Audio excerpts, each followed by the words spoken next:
San Isidoro, ang unang-una rito siyempre, basically dati agricultural town to. Pero ngayon, nasa tulad na dito sa likod ko, ito ang siguro ecotourism. Tulad nitong dito, sigurado turista, dapat ka kasi. Marami pa rin dito, ang potential nito, siyempre, hydroelectric powers. As of now, meron na kaming isang natapos, dyan lang sa kabilang banda na sa likod natin. Yun yung 10 megawatts? Hindi pa. Ang 10 megawatts, ito pa lang. Yan pa lang inumpisahan ng karsada papunta ron sa 10 megawatts. Meron na kaming 2.1 plus 3.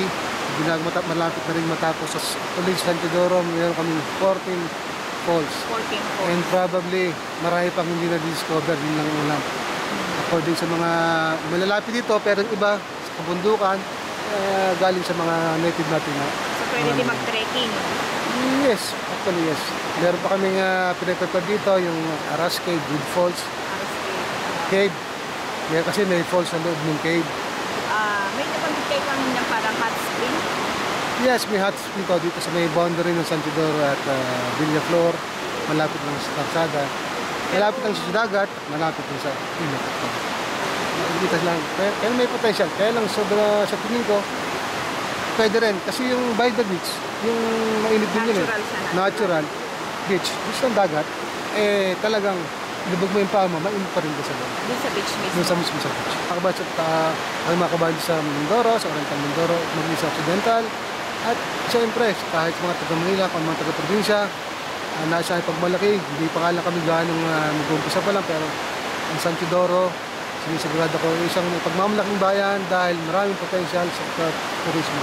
Tulad ng nakikita nyo sa likod, ano lang yan, sample pa lang ba?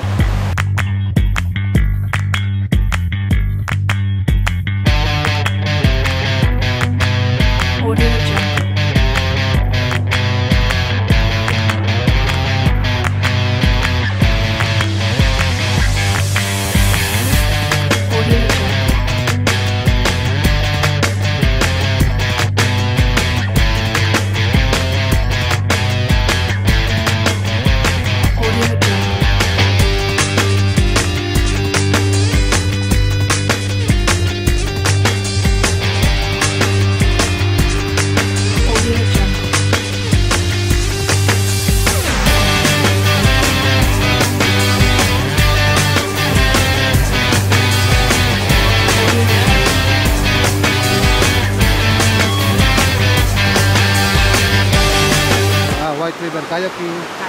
Magkano po ang bayad? Bali po, ang per head po namin 1,200 pesos. Doon po kasama po doon sa 1,200, may ano po kami mga drinks, daling po, may konting lunch. Karamihan po doon sa mga guests namin last year, panay foreigners.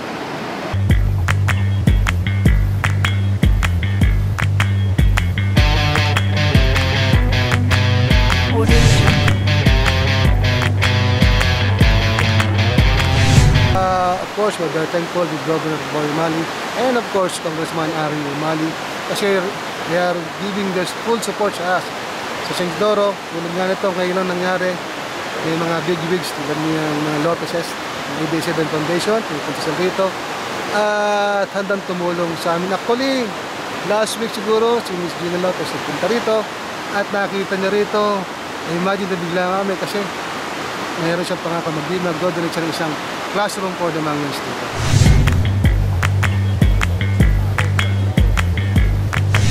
Well, meron tayong bisita, no? Si Gabi Lopez, yung sa may-ari na ABS-CBN. At na-experience kasi ito niya 2 weeks ago nung kanyang kapatid, si Gina Lopez. At nabalitaan niya na napakaganda rito. Kaya ngayong araw na ito, siya naman, yung kanyang pamilya, ay pupunta rito para ma-experience din itong river rafting na gagawin dito. Katulad ng mga kasama ni nila Gabi Lopez, yung mga grupo nila kahapon nagpunta rin ng Pinamalayan. Pinuntahan nila yung sa Upper Bohol, doon sa sa bayan ng Pinamalayan. Tinignan nila doon sa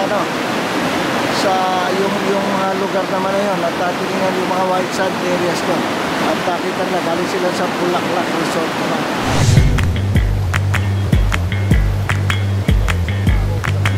Ito na yung matagal na natin pinapanaginip sapagkat dito napakaganda yung ABS-CBN na napapansin na tayo at gusto maglagay dito ng isang reality TV program.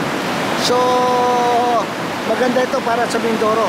In fact, yung mga areas ngayon, talagang iniisa-isa natin at gusto natin ipakita sa kanila na sa ganon, makita nila yung ganda ng lalawigan natin. Bukas pupunta ron sa Lapantay at saka sa Tukuran Falls, tama. So, yung mga areas na ito at siguro, hopefully, madala natin sila doon sa maipakita ko rin yung magagandang resort natin doon at saka yung mga Mangyan Village kung if time will permit at saka yung weather.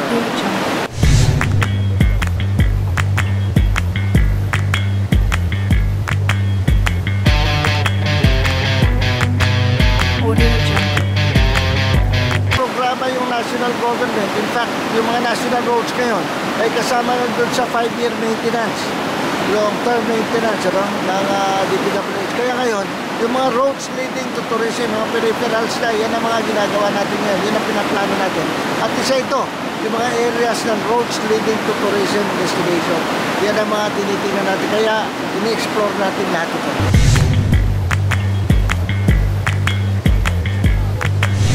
Heavy tayo sa tourism development ngayon, kaya hinihikayat natin yung ating mga mamamayan na kung saan ay sana kung meron mga areas na magagandang tanawin sa kanila at marami mga activity area na pwede natin pagandahin, ay isang pinto kagad sa amin sa tourism office.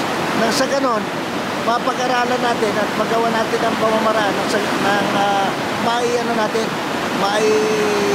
pakalat natin ito at para gawa natin ang iba't ibang programa para mapaganda natin, mapalakas natin ang turismo dito sa ating natin.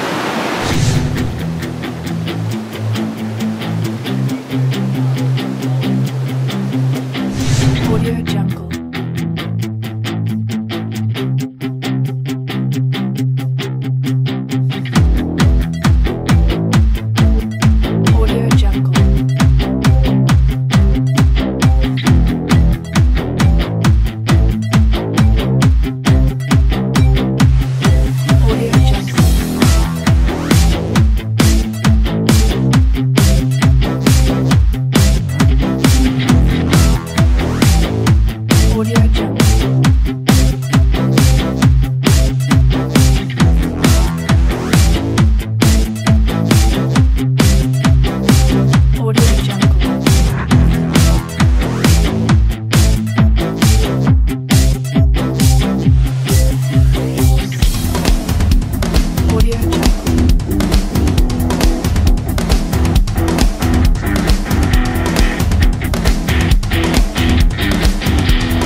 kababayang taga Mindoreño at hindi lang po taga Mindoreño, sa buong Pilipinas po. At kung may mga turista pa rin po ay maaari din po kayong pumasyal dito sa Sitio Aricoy, Barangay Kalangatan, Bayan ng San Teodoro. At dito po ninyo makikita ang whitewater kayaking, na kung saan po talagang whitewater purely yung ating pinagdadausan ng ating activity. At makakaranas po kayo dito ng lubos na kasiyahan. Makikita po ninyo ang maganda nating kalikasan. At yung pong ating mga, of course, yung mga katutubo natin na kasama natin para sa pagmamantena ng ating kalikasan na rin pong mga kasama. At yun naman po ay mura lamang sa 1,200 pesos. Ay humigit kumulang sa 3 oras po ang inyong pagkakayak na tuloy-tuloy at iba-ibang mga karanasan ang inyong mararanasan po dito sa whitewater kayaking dito sa Aricoy.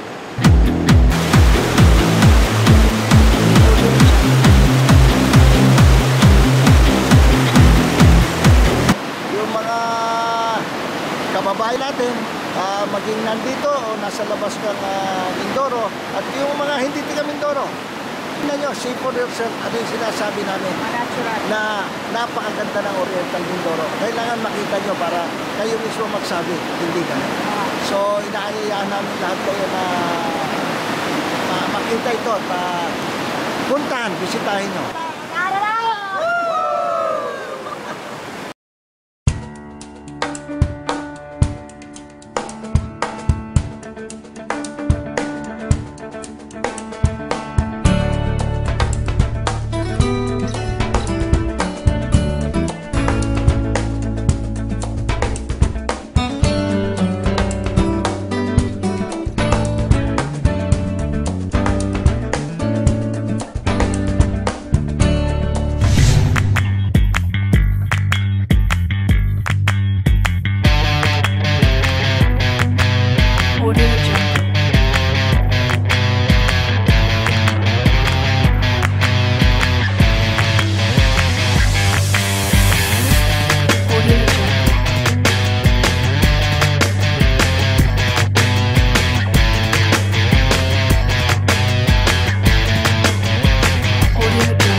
Jungle.